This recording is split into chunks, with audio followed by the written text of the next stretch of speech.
Bom dia, sejam bem-vindos, bem-vindas a mais uma aula de História para vocês da terceira série do Ensino Médio da Rede Estadual de Goiás.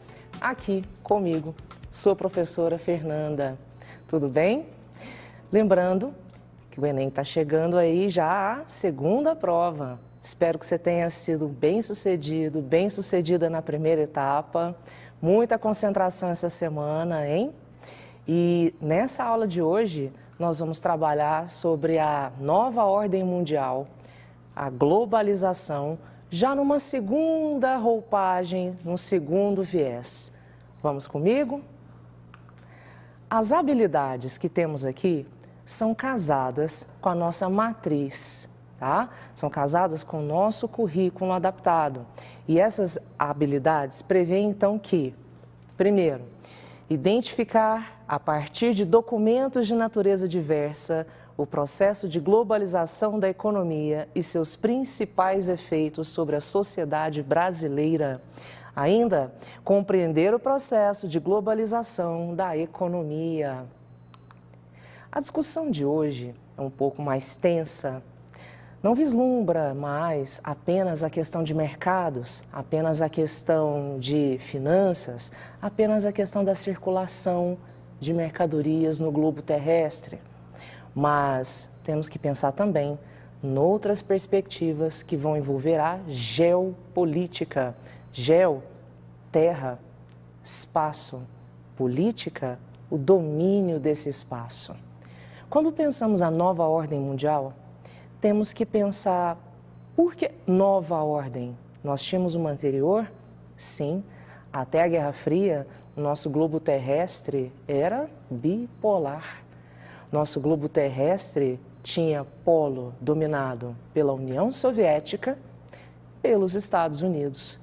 Territórios de orientação socialista, territórios de orientação capitalista. Com o fim da Guerra Fria, nós podemos abordar agora o que chamamos de nova ordem mundial. E essa nova ordem mundial cabe grandes discussões quando pensamos essa questão de controle sobre territórios. E aqui eu deixo para você a dica de uma obra muito importante para os seus estudos no ensino médio, tá? O Mundo Pós-Guerra Fria, do Vicentini. E ele traz uma discussão muito interessante quando, a princípio, pensávamos os estados nacionais enfraquecendo a sua dimensão territorial em todo o globo terrestre ao ceder espaço à atuação de organismos multilaterais.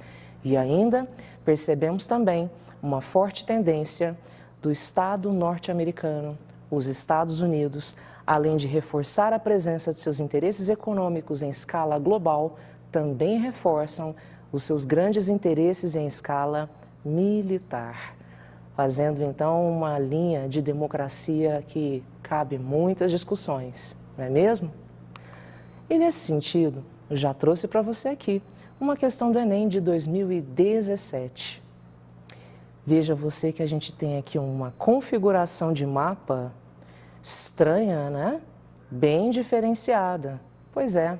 Ela é uma configuração bem tendenciosa, é uma configuração que procura nos mostrar, na verdade, um esboço, uma reflexão de como tem funcionado agora, final de década de 90, início do século XXI, a nova configuração dos domínios espaciais no globo terrestre. E a gente vai perceber que esse eixo vai pensar Nova York, vai pensar Londres, vai pensar Tóquio. Pensando então na questão, o espaço mundial sob a nova desordem é um emaranhado de zonas e redes e aglomerados, espaços hegemônicos e contra-hegemônicos que se cruzam de forma complexa na face da Terra. Fica clara de saída à polêmica que envolve uma nova regionalização mundial. Como regionalizar um espaço tão heterogêneo e, em parte, fluido, como é o espaço mundial contemporâneo? Vamos procurar responder essa pergunta, então? Olha só, esse mapa procurou então representar a lógica espacial do mundo contemporâneo pós-União Soviética, num contexto de avanço da globalização, do neoliberalismo, quando a divisão entre países socialistas e capitalistas se desfez e as categorias de primeiro e terceiro mundo perderam a sua validade explicativa. Por isso, hoje, pensamos em países desenvolvidos, países subdesenvolvidos e ainda aqueles que admitam também o conceito de país em desenvolvimento. Continuando ainda no enunciado, considerando esse objetivo interpretativo, tal distribuição espacial aponta para a influência das grandes potências econômicas. E veja comigo a resolução que o Enem trouxe. Por que letra C? Olha lá. É uma nova geopolítica mundial, articulada na multipolaridade. Veja de novo esse mapa estranho, a sua legenda, que procura, então, através desses códigos, nos mostrar toda uma perspectiva de concentração de eixo econômico em Nova York, Londres e Tóquio, vinculando, então, essa nova regionalização no planeta. Ok? Beleza? Vamos mais? E por falar nisso tudo, por falar nesse poderio do capitalismo, por falar nesses domínios territoriais, essa nova ordem mundial, é importante lembrarmos também alguns focos de tensão, locais de muitas guerras acontecendo ainda desde a virada do século XXI. E eu trouxe para você aqui um exemplo que tem nos incomodado bastante há muito tempo e voltou agora à tona com força total nas mídias. Eu estou me referindo àquela situação tensa, por exemplo, no Oriente Médio e mais particularmente no Afeganistão.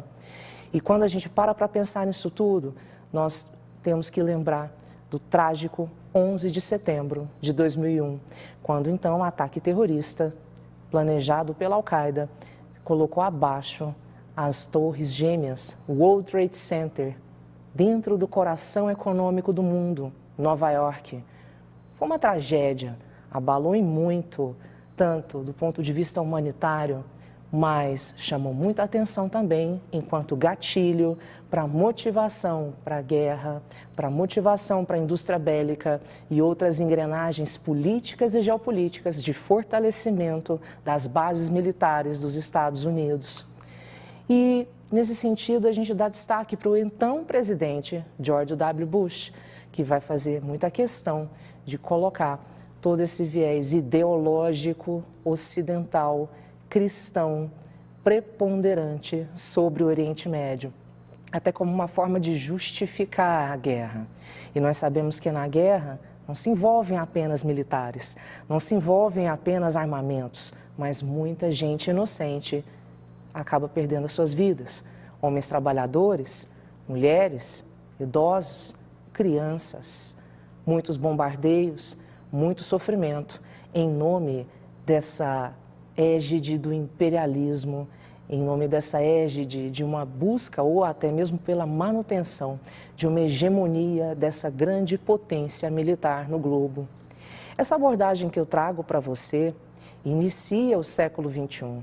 E à medida em que as décadas vêm discorrendo, nós percebemos que as tensões entre Estados Unidos e Rússia ainda permanecem e têm crescido, tanto economicamente e até mesmo do ponto de vista bélico, uma forte tendência também na China, não é mesmo?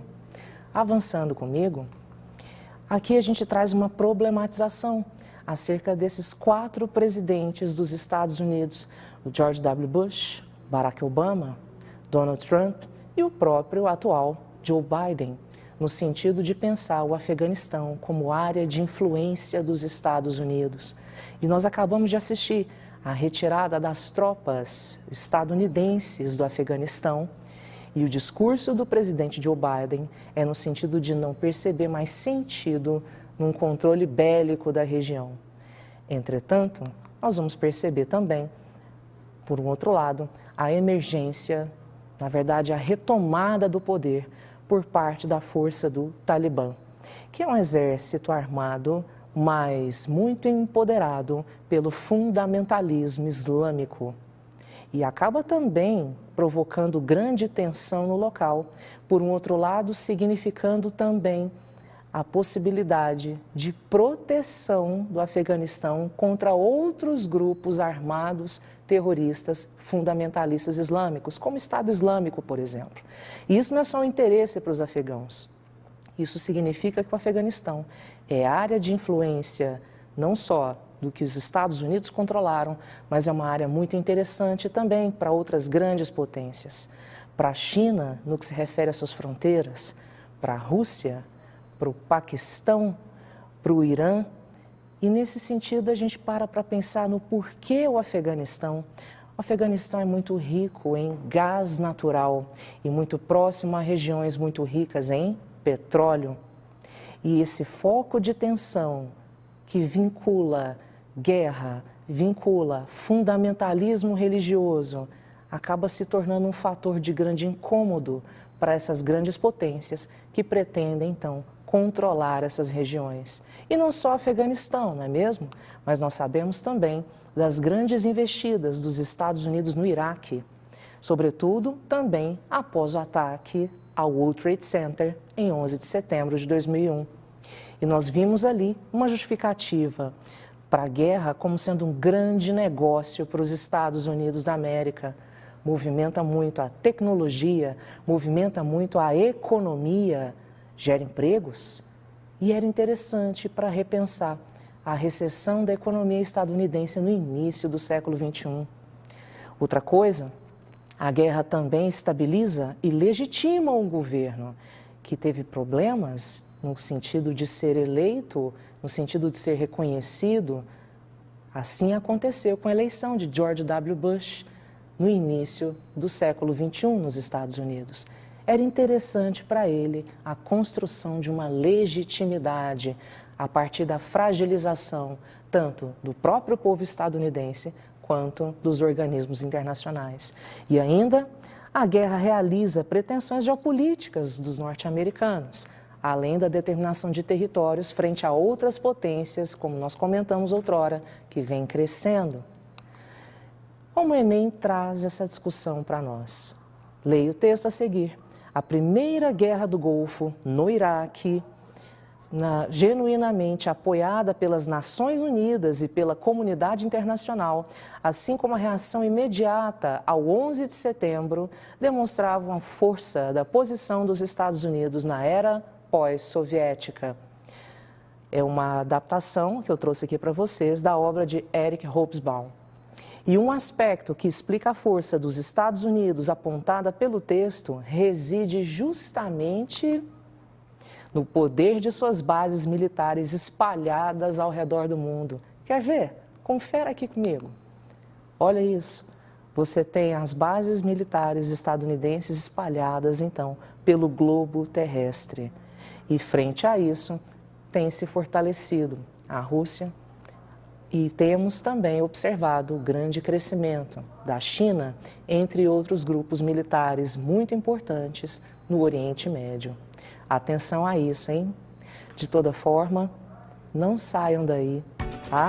Em breve nós vamos ter aula de Química com o professor Kaká. Muito obrigada pela sua presença. Boa prova domingo, estudantes. Tchau, tchau. Até mais.